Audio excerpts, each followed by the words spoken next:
to be a product of my environment. I want my environment to be a product of me.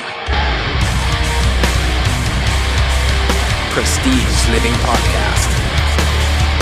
So with that, who do you want to be? Hello, welcome to Prestige Living. This is Jay O'Brien with another segment of Be Bold. Have you ever been asked to describe your strengths and then identify your weaknesses? I'd venture to guess almost every job interview has imposed this sort of question on you, and at some point you've had to answer it. It's easy for us to promote our strengths and defend our weaknesses. And unfortunately, as a society, we're far more focused on the attempt to correct our weaknesses rather than finding ways to amplify our strengths. In fact, it's become embedded from a very young age, from as soon as we begin learning.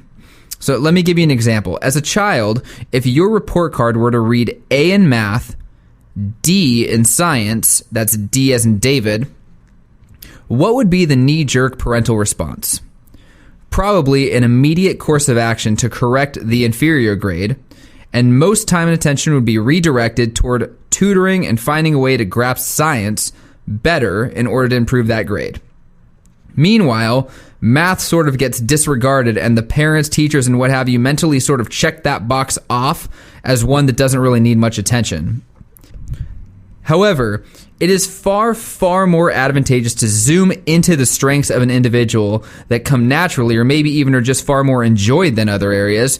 Because, imagine what could happen if all the time and attention being expended on getting decent at science was repositioned to getting behind math. Now, instead of simply being an A student in the topic, perhaps that student has excelled so far and above and beyond their peers that they're able to leverage their natural gift and talent to become maybe the next big computer programmer or expert mathematician or leading economist, what have you. We see this behavior of focusing on our weaknesses more than our strengths more often than not. And forget the academic setting. Think about social situations.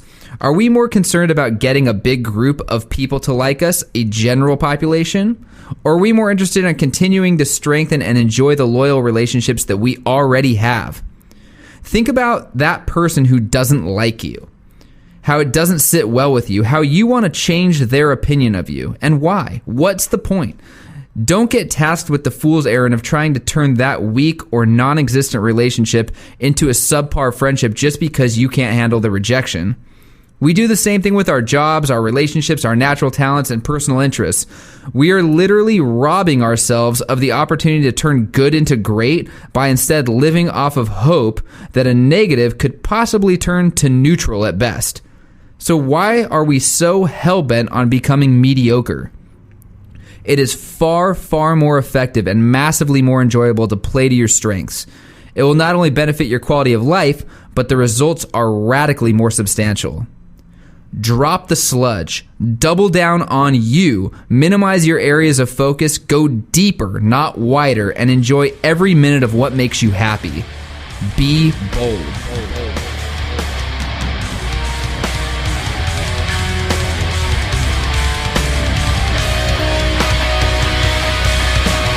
If you would like to be on the Prestige Living Podcast or know someone that would be a great guest, go to www.prestigelivingpodcast.com. We'd love to hear your story.